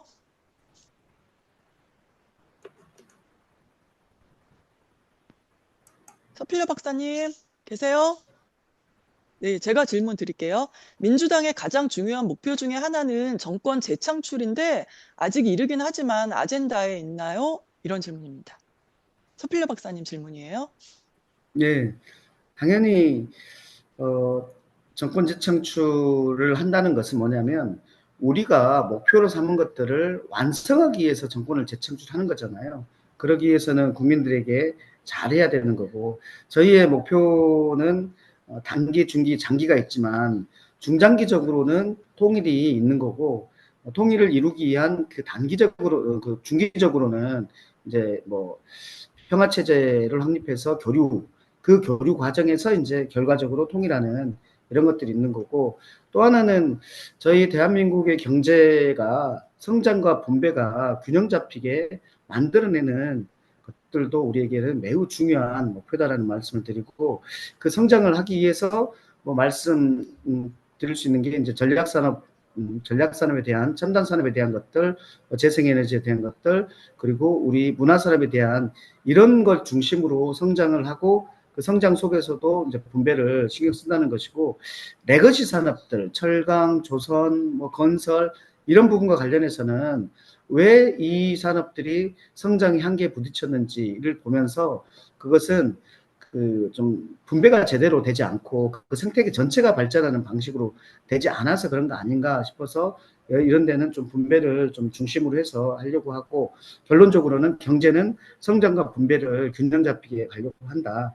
라는 말씀들을 드리고 이런 것들이 단기간에 할 수 있는 것이 아니기 때문에 결국은 정권 재창출을 통해서 또 그 과제들을 또 해나가고 하려고 하는 것은 너무나 당연한 우리의 과제다. 아, 네, 잘 들었습니다. 그다음 유 작가님 질문해 주세요. 네. 음, 전자권, 작전권, 뭐, 군대라는 거는 전시 때 필요한 거니까 사실은 그게 작전권을 의미하는 거죠. 그 작전권에 대해서 좀 질문을 드리고 싶은데요. 몇 년 전인가 그 작전권을 이제 찾아오겠다 뭐 그런 계획이 있었던 걸로 알고 있는데, 최근에 뉴스에 보니까 그런 얘기가 나와서 그 의원님과 민주당 입장은 어떤지 해외에서 좀 살다 보니까 뭐 작전권이라는 게 굉장히 이상한 거예요. 아까 그 박찬대 의원님이 말씀하신 것 중에 자주 독립이 마음에 와닿더라고요. 특히 이제 해외에 살면은 그게 가장 와닿는데 그 자주 독립 국가라면은 그 자기 나라 군대를 지휘할 수 있는 권리는 그 당연한 거 아닌가요? 이런 생각이 들어가는 거예요. 그래서 그걸 우리 국가가 가지고 있지 않다는 게 너무 이상한 거예요. 그런데 그 전에 맞습니다. 역사를 보면은 미 군정까지 올라가고 한국 전쟁까지 올라가고 그렇긴 하지만 이거 너무 오래 걸리는 것 같아 찾아오는데. 그래서 그 입장에 대한 말씀을 듣고 싶습니다. 네, 당연하고요. 과거에 우리 노무현 대통령께서 그런 말씀 하시지 않았어요? 작전권을 우리가 가져가겠다고 하는 논쟁이 일었을 때 우리 예비역 장군들께서 그걸 막 반대하고 그러니까 창피한 줄 알아야지. 라고 말씀하셨잖아요. 저희는 실은 이 작전권을 우리가 행사하지 못한다는 것에 대해서 사실상 모욕감을 가지고 있는 겁니다. 저희 민주당은 그렇게 생각하고 있고, 근데 작전권을 가져오는 건 당연하다. 그리고 우리의 실력도 된다. 이제 예비역 장성들 같은 경우 우리의 실력이 안 된다 이렇게 말하고 있어가지고 진짜 창피한지 알아야 돼요. 대한민국에서 별까지 달아가지고는 우리가 작전할 능력이 안 된다 이렇게 말하는 거는 그 주둥이가 좀 이상한 주둥이 아니에요? 하여간 그 전시작전권을 가져오는 것은 너무나 당연한 우리의 군 자주권이다 라는 말씀을 드리고, 이것과 관련해서 미국은 어떻게 생각할까? 왜냐하면 미국은 지금 북한과의 관계 속에서만이 아니라 중국과의 관계 속에서 이걸 계속 보고 있는 것 같은데, 이랬을 때 이 부분이 이제 외교 문제로 비화될 개연성이 없지 않기 때문에 적절한 타이밍과 적절한 관계 속에서 이것을 이 문제를 제기하면 반드시 저는 가져와야 한다고 보거든요. 지금 트럼프가 하고 있는 모습들 속에서 보면은 실은 논리적으로는 그래 우리 주둔비 그렇게 올려줄 수가 없어. 그러니 우리가 할게. 라는 방식 하나하고, 뿐만 아니라 거기에서 이제 미군이 그렇게 가게 되면 당연히 작전권은 우리가 가져오는 거잖아요. 그러니까 실은 큰 틀에서의 그 트럼프의 행동에 비춰봤을 때는 우리가 가져와야 되는 게 너무나 당연히 지금 맞는 그런 상황에 비쳐 있고, 다만 아까 말씀드린 것처럼 지금 우리가 미국보다는 힘이 약하기 때문에 거기에서 어떻게 좀 맞춰내면서 우리 전체 대한민국의 좋은 점들을 위해서 해날 것인지 이런 기술적인 고민을 하고 있을 뿐입니다. 네, 잘 들었습니다. 지금 시간 관계상 빨리빨리 진행을 해야 되긴 하는데 벌써 1시간이 지났거든요. 근데 민병덕 의원님 조금 시간 더 할애해 주셔도 괜찮은가요? 네네, 저는 더 있겠습니다. 저는 지금 수해 복구를 못 갔습니다. 왜냐하면 뒤에 그러셨구나. 지금 을지로위원회라고 딱 표말이 보이잖아요. 그런 네. 것처럼 을지로위원회는 지금 엄청나게 일이 많습니다. 그래서 수해 복구 못 가고 을지로위원회 을들 얘기를 듣는 얘기를 시간들이 아직 이후에 계속 잡혀 있어서 못 가니까요. 저는 여러분들 말씀을 들을 수 있는 시간이 조금 더 있다라는 말씀을 네. 드립니다. 그러면 지금 세 질문이 더 있으니까 먼저 네네. 하겠습니다. 자, 그럼 박형철님? 네, 안녕하세요. 네, 그냥 이제 제가 이제 궁금한 부분이 저희가 이제 뭐 해외 살면서 많이 느끼긴 하는 건데 제 주변에는 대부분들이 우리가 얘기하는 좀 극단적인 우측 사상에 빠져 계신 분들이 참 많거든요. 무슨 사상이요? 이렇게 좀 우파라고 얘기되는 극우 사상에 예. 빠져 계신 극우 분들이 사상. 예. 좀 많습니다. 그래서 제가 이제 좀 고민이 되는 부분이 저희가 이제 정부에서 뭐 다음 세대를 향한 어떤 교육이라든가 뭐 정책 방향이라든가 문화라든가 뭐 이런 역사 교육, 뭐 한글 교육 포함해가지고 이런 거에 대한 실질적인 파악이 좀 안 이루어지고 있는 거 아닌가라는 고민이 들더라고요. 이 지역에서 이제 우리나라를 알리는 대부분의 교육은 한글 학교 통해서 하거나 뭐 한예를 통해서 하거나 뭐그 정도가 대부분이라고 알고 있는데 여기서 무슨 교육을 하고 있는지 어떻게 가르치고 있는지 이런 거에 대해서 전혀 아무도 알지 못하고 있을 거란 생각이 들거든요.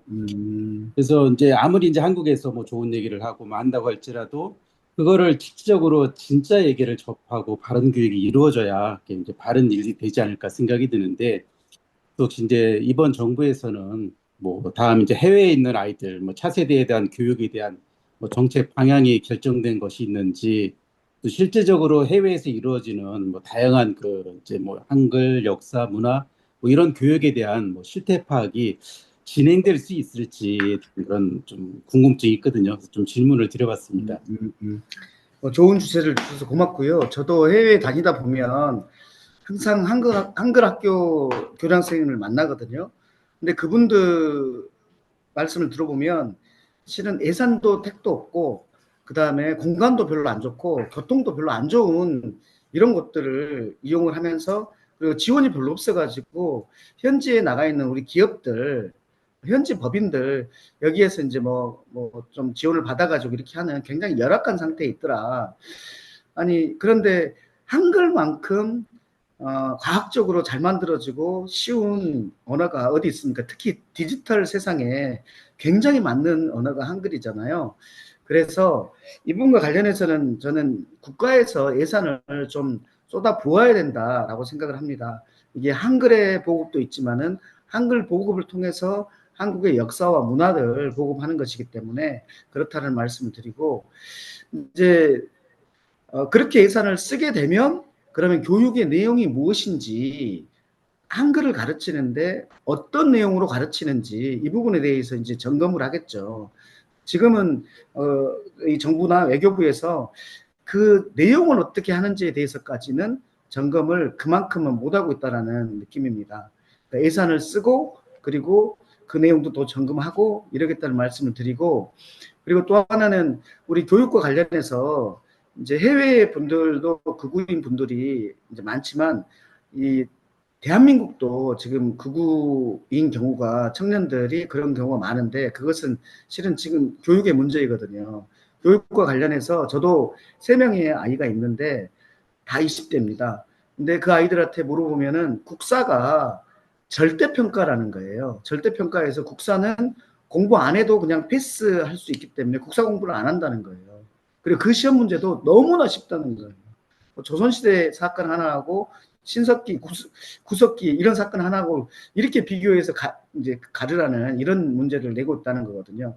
또 하나는 현대사가 실은 시험 과목에서 빠져버렸습니다. 실은 현대사를 안 하면은 민주주의 교육이 실은 제대로 되지 않거든요. 그러니까 이번에 지금 내란 때문에 저희가 새로운 리더십을 가지고 새로운 민주당을 지금 만들어낸 거 아닙니까? 새로운 나라를 만들어낸 거 아닙니까? 그렇기 때문에 민주시민 교육을 하려고 지금 저희가 법안들을 지금 만들고 있습니다. 그러니까 빛의 혁명을 했던 그런 시민사회 단체랑 같이 제가 민주시민 교육과 관련된 그런 법들, 그다음에 수기 민주주의에 대한 법들, 그런 법들을 만들고 있다라는 말씀드립니다. 정말 크게 기대가 됩니다. 자, 그 다음은 보스턴의 이금주님 질문해 주세요. 금주님, 이금주님. 네, 안녕하세요. 이제 되네. 네, 안녕하세요. 저는 보스턴에서 공립학교에서 교사로 일하고 또한 한반도 평화를 위해서 또 그 세월호 진상 규명을 위해서 작은 노력을 하고 있는 사람인데요. 저는 2가지 질문이 있어요. 첫 번째는 한반도 평화에 관한 것이고, 두 번째는 그 차세대 동포를 위한 보급 방문 프로그램에 관한 그런 질의인데요. 첫 번째, 한반도 평화에 관련해서 그 최근에 미국 하원에 그 한반도 평화 법안이 제출되고 나서 이제 그 1월 달에 회기가 시작해서 한 4개월 정도 지났는데 40명 정도의 하원 의원이 코스판서를 했거든요. 그런데 이제 이미 아시겠지만 이 법안은 지금 70 몇 년입니까? 73년 동안, 72년 동안 계속되고 있는 한국 전쟁을 공식적으로 끝내고 평화협정 체결을 위한 그런 토대를 마련하기 위한 이런 내용을 담고 있어요. 그런데 이와 관련해서 한국 국회에서도 평화협정을 체결하기 위한 법안을 추진할 계획이 있는지, 또 미 하원과 협력해서 함께 이러한 법안을 공동으로 추진할 계획이 있는지 궁금하고요. 두 번째는 제가 최근에 그 미주 한인 여성이 모인 그런 호텔에서 작년 1월에 있었던 그 모국 방문 프로그램에서 어떤 강사가 한국의 발전은 일본 식민지 정책의 결과이다라고 하는 그런 식민지 근대화론을 설파하면서 이렇게 식민지 그런 사관을 주입하려고 했던 이제 이러한 내용을 제가 들었거든요. 근데 그게 정확하게 어떤 강사인지 제가 지금 계속 추적하고 알아보고 있는데 그 말씀하신 민주 시민 교육과 관련해서 이런 재외 동포층에서 주관하는 이러한 차세대 그 학생들을 위한 이러한 프로그램에도 이런 민주 시민 교육이 저는 꼭 포함되어야 한다고 생각하고요. 그리고 이렇게 이상한 소리를 하는 강사들이 그 모국 연수 프로그램에 이런 그 식민지 사관을 주입할 수 없도록 이제 사전에 강사들이라든가 아니면 그 강의 내용을 철저하게 검토하는 이런 시스템이 필요할 거라는 생각이 들고요. 이거는 하나의 제안 사항입니다. 네, 감사합니다. 네, 그 한반도 평화 법안과 관련돼서 저희는 미국에서 이렇게 해주는 거에 대해서 너무 고맙게 생각하고, 저희가 지난 회기에도 이 종전으로 바꾸면서 평화선언을 하려고 했었습니다. 그 부분들이 또 이제 뭐 이런 그 정권이 바뀌면서 그걸 하지 못했는데, 그거는 단적으로 말씀드리면 빨리 할 겁니다. 지금 정전 상태를 바꾸고 종전으로 바꾸고 평화협정을 맺으면 그럼 뭐 주한미군을 나가라는 소리냐 어떤 소리냐 하면서 이제 보수 쪽에서 계속 이런 주장을 해왔었거든요. 근데 주한미군과 관련된 것과 이 종전선언 그리고 평화협정을 같이 생각할 필요는 없다라는 게 우리의 입장이에요. 이것을 연계시켜버리면은 안 되니까, 연계시켜버리면 너무 큰 문제가 돼버리니까 평화협정은 평화협정이고 주한미군은 주한미군대로 따로 생각을 한다라는 관점으로 저희는 진행할 생각이고요. 식민지 근대화론, 윤석열 정권에서는 식민지 근대화론에 이 사람들이 뭐 지금도 박물관장, 독립기념관장을 하고 있고 그러고 있습니다. 정말 제가 이번에 보훈부 장관 인사청문을 하면서 보훈부 장관이 해야 될 가장 핵심은 뭐냐면 보훈의 정체성을 지금 다시 만드는 거다. 독립, 호국, 민주 이 세 가지에 대한 독립의 이 보훈의 정체성을 가장 핵심적으로 만들어야 되는데, 그 이유는 뭐냐면 3년 동안 윤석열 정권에 의해서 보훈의 정체성이 완전히 흐트러져 버렸어요. 독립운동가들이 탄압받고 민주운동가들이 탄압받고 이런 상황들이 발생했었거든요. 그래서 그분과 관련해서는 이 식민지 근대화론을 주장하는 이런 사람들이 발붙이지 못하게 하겠다는 말씀을 드리면서, 이게 특히 대한민국에서도 그렇지만 해외에 계신 분들에게 잘 적용되기 위해서는 저희 해외 동포청에 해외 동포를 보호하는 것도 있지만은 해외 동포들에게 우리나라의 상황과 또 대한민국의 정체성들을 어떻게 확보할 수 있게 할 거냐에 대한 지원들을 반드시 제가 넣겠다는 말씀을 드립니다. 이 부분 의견을 주셔서 고맙습니다. 저도 꼭 챙기겠습니다.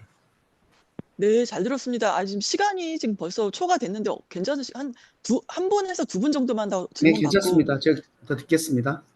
네, 아까부터 기다리신 분인데 그 5.18 광주 동지 회장님이 그 복수국적 허용 나이를 한 55세나 60세 정도로 좀 확 낮추실 수 있나? 이런 질문 하셨네요. 가능한지는 모르겠는데. 아니, 그거는 질문이라기보다는 왜 그래야 되는지를 저한테 설명을 해주시는 게 맞지. 네, 예. 네, 요거는 그럼 나중에 지속적인 과제로 이렇게 남기도록 하겠습니다. 네, 그러면은 다음은 그 JNC의 아이고 죄송해요. JNC 죄송합니다. TV의 JNC TV 송현 교수님 질문해 주세요. 네, 그럼. 송현 교수님. 예, 안녕하세요. JNCTV 대표이자 기자인 송현입니다. 다른 게 아니라 저는 아까 이제 말씀하신 것 중에서 질문은 아니고 이게 어쩌면 의견도 될 수 있습니다. 뭐냐면 첫 번째로 제가 이제 말씀드리고 싶은 것은 언론 개혁입니다. 민주당이 사실은 지금까지 검찰 개혁 쪽에 많은 에너지를 쏟았고 또 효과도 있었습니다. 그래서 추석 전에 끝내자 이게 많이 공감대가 형성이 돼 있어서 사실은 이것은 제가 볼 때는 너무나 완벽하고 정말 의지도 강하고 라인도 다 잡혀 있는데, 언론 개혁은 지금 뭐 최근에 방송법이 하나 통과가 됐지만 그 외에는 지금 거의 없습니다. 그리고 그걸 외치시는 분도 없고 해서 제가 왜 이 말씀을 드리냐면, 결국 언론 개혁을 지금까지 못한 피해는 사실은 민주당이 지금까지 다 받고 있어요. 제가 볼 때는. 왜냐하면 이번에 강선우 장관 그 청문회 할 때도 봤지만 뭐 1년 뭐 46명을 뭐 이렇게 면직했다고 했는데 그게 아니라 승진 같은 것은 사실은 포함이 안 되는 거잖아요. 그럼 그런 네, 네. 거를 승진하면 하기 면직하고 승진하는 거거든요. 그렇죠. 이게 그러니까 어떻게 된 거냐면 악의적으로 이렇게 이미 프레임이 잡혔으면 거기에다가 언론은 하나를 더 갖다 붙여야 되는데 그런 자극적인 것을 자꾸 찾아오려다 보니까 이런 어떤 사실관계도 확인 안 하고 결국은 제가 볼 때는 언론 개혁을 하지 못한 그대로 민주당이 계속 받고 있는 것 같은데 어쨌든 이 언론 개혁이 뭐 이제 하시겠지만 제가 볼 때는 정권 초반에 이렇게 잘 해서 특별히 제가 부탁드린 것은 아까 박찬대 의원께서 설명했지만 악의적인 의도가 있는 징벌적 언론 손해배상은 반드시 하셨으면 좋겠고 또 중요한 것은 그런 걸 하기 전에 어떤 의원들이 지속적으로 계획을 갖고 홍보를 계속 해줘야 되거든요. 스피킹을. 근데 그런 스피킹이 사실은 언론 개혁은 거의 제가 볼 땐 되고 있지 않습니다. 근데 그런 거 하나가 있는 거고 아까 말씀하셨지만 이제 국가보안법 말씀을 드리면 이 국가보안법을 개정이나 아니면 폐지를 안 하면 결국은 국민이 계속 피해를 보지 않습니까? 왜냐 노무현 정권 때 국가보안법을 개정할 건가 폐지할 건가 그때 뭐 다른 형법으로 대체하자 논의하다가 못했는데 이 법은 언제든 정권이 바뀌면 다시 민주 인사를 옥죄는 도구로 계속 써왔어요. 그래서 저는 이번에 우리가 또 바꾸지 못하면 민주주의는 여야가 바뀌는 것도 사실은 당연한 건데 바뀔 때마다 결국은 우리를 목재는 계속 그거에 되기 때문에 저는 뭐 폐지가 되면 감사하겠지만 수정이라도 반드시 우리 이재명 정부 때 수정이라도 반드시 했으면 좋겠다 이렇게 의견이 듭니다. 네, 이 두 가지입니다. 네, 감사합니다.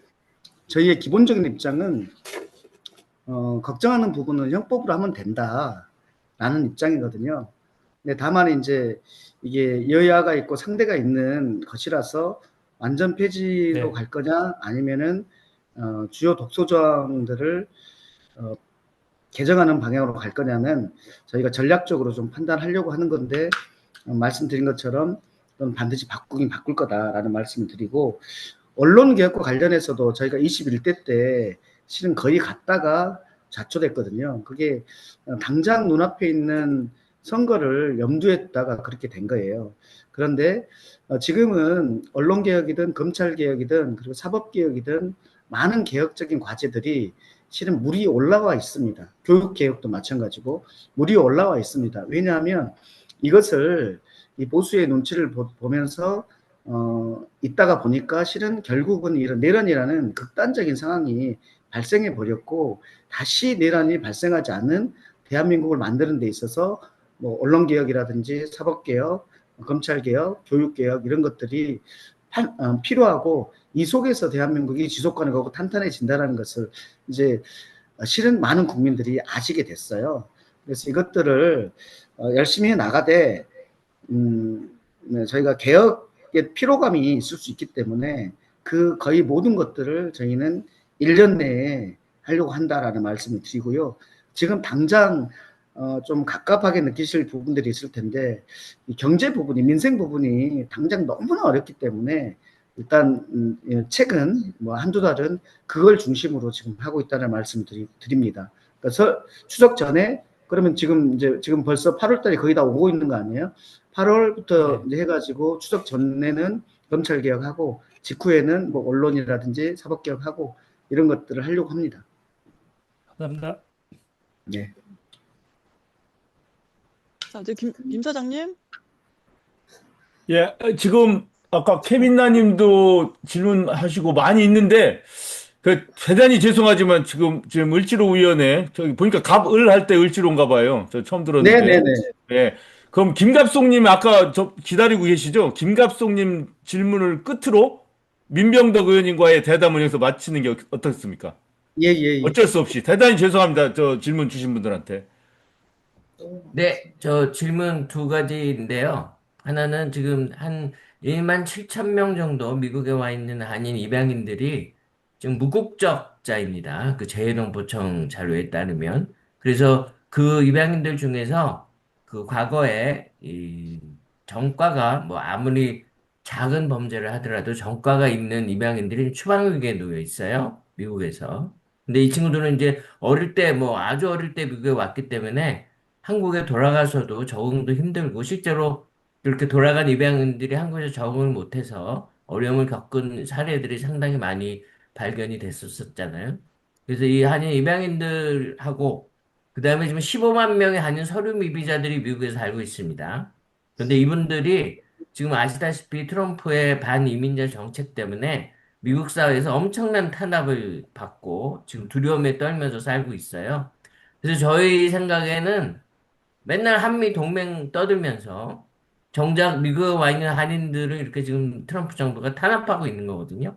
그래서 이 부분에 대해서 한국 정부에서 제가 지금 이제 세 번째 이 얘기를 한국의 의원들한테 지난 5년여간 세 번째 말씀드리는데 뭔가 목소리를 내서 당당하게 우리 한인들 탄압하지 말라. 그리고 이방인들한테는 특별히 이방인들에게는 시민권 줘라. 지금 1만 7천 명이 시민권이 없거든요. 다 부모의 잘못이거나 이민국의 실수로 인해서 시민권을 취득하지 못한 입양인들이에요. 그래서 그 부분을 좀 한국 정부에서 좀 당당하게 우리 맨날 한미 동맹 얘기만 하지 말고 미국에 살고 있는 한인 입양인들 제대로 살 수 있게 그다음에 한인 서류 미비자들 미국에서 다 일자리 취업에 필요하니까 와서 쓰고 있는 건데 그 사람들 합법 체류 신분 줘라라고 좀 당당하게 말씀하실 수 있는 그런 정부가 되길 바랍니다. 네, 예, 선생님, 그 부분과 관련해서는 저한테 조금 더 자료를 좀 주시면 좋겠어요. 네. 제가 제대로 이번에 해결을 한번 해볼 텐데, 서류 미비인 이유가 무엇인지 하고, 그 다음에 그 이제 15만 명, 이 숫자가 어떻게 나온 것인지 부분 하나 하고요.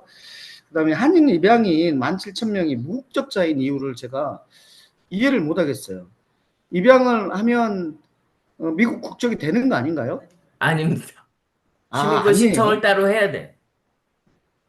아, 그래요? 시민권 신청을 따로 해야 되는데 부모들이 부모가 이제 잊어버린 입양만 하고 시민권 잊어버린 신청을 안 거예요. 하면 예, 그러면은 무국적자로 그냥 인정을. 영주권자로 있다고 보면은 이제 범죄를 저지르게 되면 추방되는 거예요. 영주권자는. 이 부모님들은 자기들이 여기서 태어나고 자라서 시민권 신청 이런 게 경험이 없잖아요. 전혀.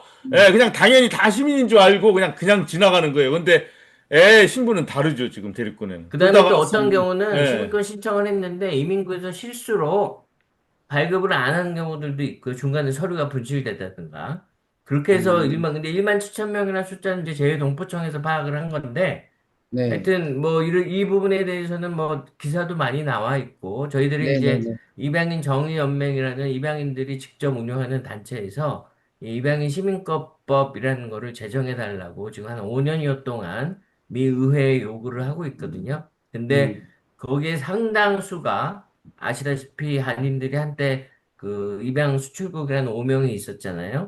그래서 미국에 엄청나게 많은 한인 입양들이 왔었기 때문에 그 부분을 조금만 찾아보시면 다 나와요, 내용도. 그리고 지금 그 한 입양인 여성분은 지금 추방 의견 놓여 있는데 캘리포니아 주지사에게 사면 요청을 하고 있기도 합니다. 그래서 제가 아까 여기다가 제 그 기사 링크를 하나 제가 올려드렸는데요. 그 채팅에 네네. 그래서 그것도 한번 찾아보시면 이번에 김갑성님 질문입니다. 바로 밑에 그 링크가 하나 있거든요. 그다음에 이제 서류 미비자분들은 뭐 IMF 때 엄청나게 오셨어요. 캐나다 국경 넘어서.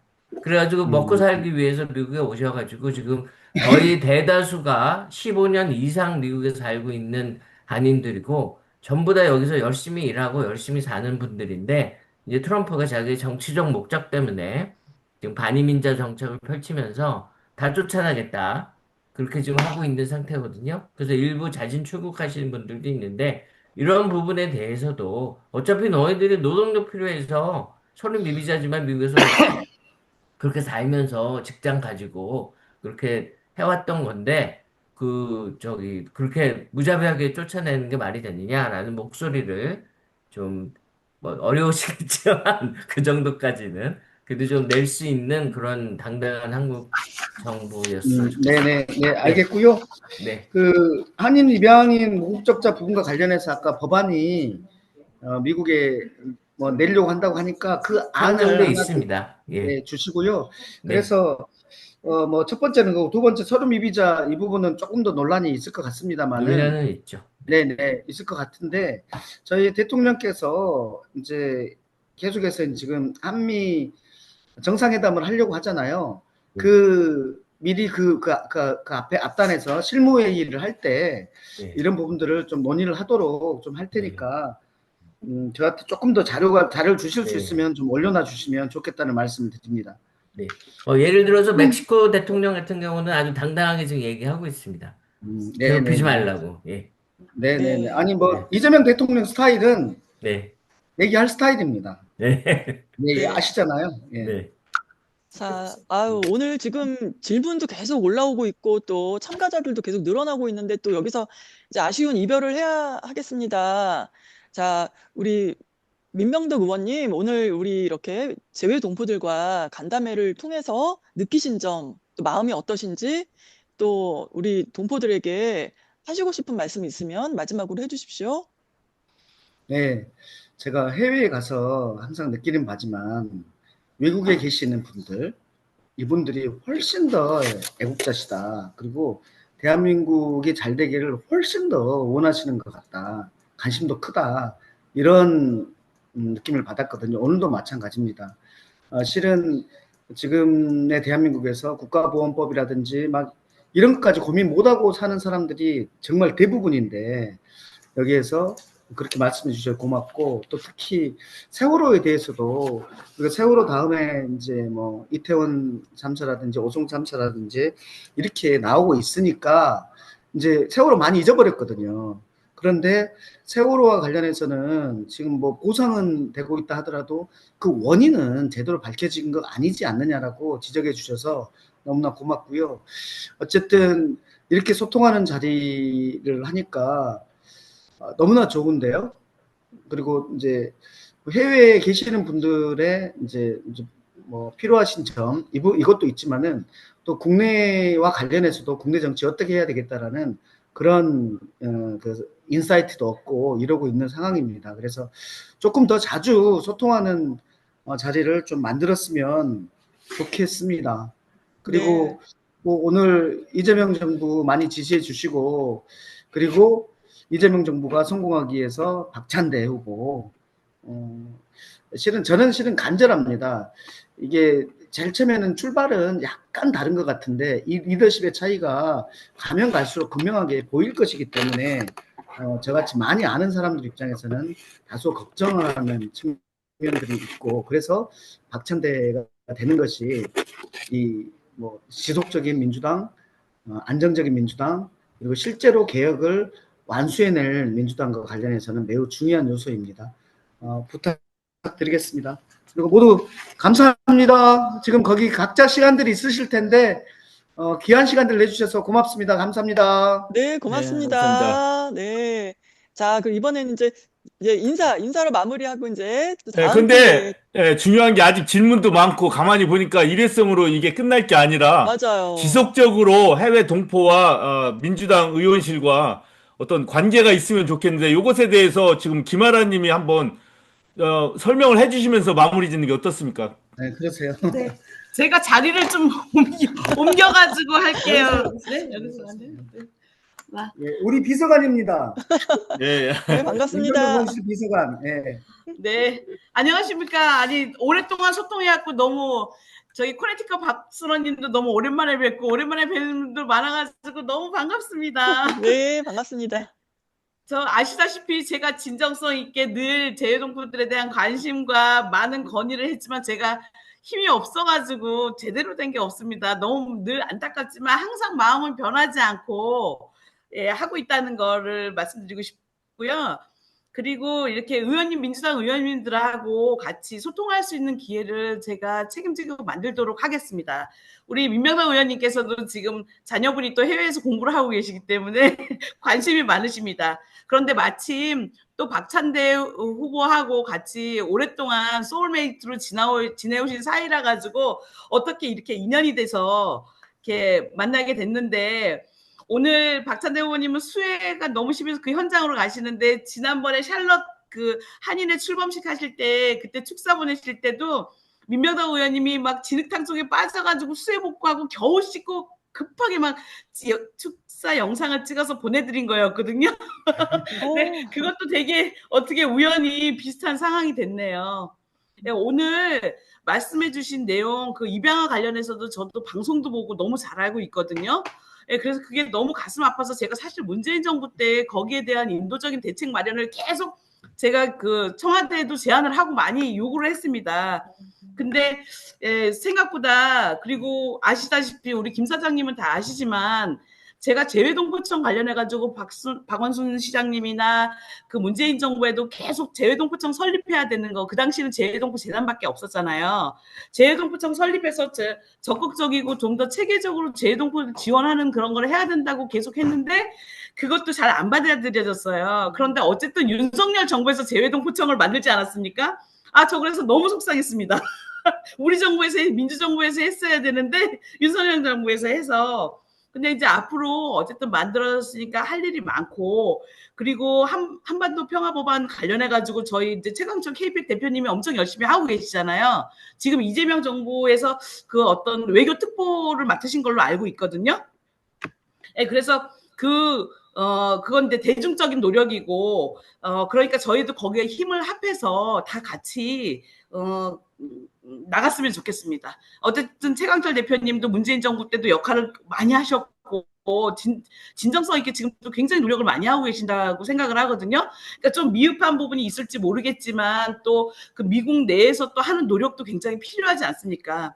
그러니까 저희도 거기에 또 다 같이 하도록 하고요. 그리고 입양아 문제나 뭐 저희 자주권에 대한 문제, 전시작전 뭐 이런 더 말할 나위 없이 중요한 문제라는 거 알고 있지만 우리나라가 힘이 약하다 보니, 미국에 대해서 미국보다 힘이 약하다 보니 할 수 있는 게 많이 좀 없다는 거를 좀 이해를 해주셨으면 좋겠습니다. 그리고 제가 이렇게 같이 할 수 있는 자리는, 소통할 수 있는 자리는 좀 지속적이고 좀 지속 가능하게 만들도록 좀 노력하도록 하겠습니다. 그리고 너무 반가워요. 네, 고맙습니다. 이렇게 자리를 마련해 주셔서 정말 고맙고, 굉장히 중요한 이게 소통의 창구인 것 같아요. 앞으로. 그러니까 지속적인 관심, 그리고 우리 동포들에게 의견 잘 수렴해 주시기 바랍니다. 고맙습니다. 네. 네, 됐습니다. 자, 그럼 어떻게 할까요, 김 사장님? 우리 지금 남아 계신 분이 이제 여기서 끝내도록 하겠습니다. 네. 자, 오늘 더불어민주당과 재외동포들의 대담은 여기서 마치도록 하겠습니다. 앞으로 이제 이런 대화의 창을 계속 이어나가도록 하겠습니다. 결선 투표일이 이제 8월 2일인데요. 마지막까지 최선을 다해 주시고요. 우리 미주동포들, 아니 해외에 살고 계신 모든 동포들에게도 관심 부탁드립니다. 함께 해주신 여러분 고맙습니다. 네, 고맙습니다. 네, 감사합니다. 네. 네. 네, 마이크 켜시고 인사 부탁드려요, 모두. 고맙습니다.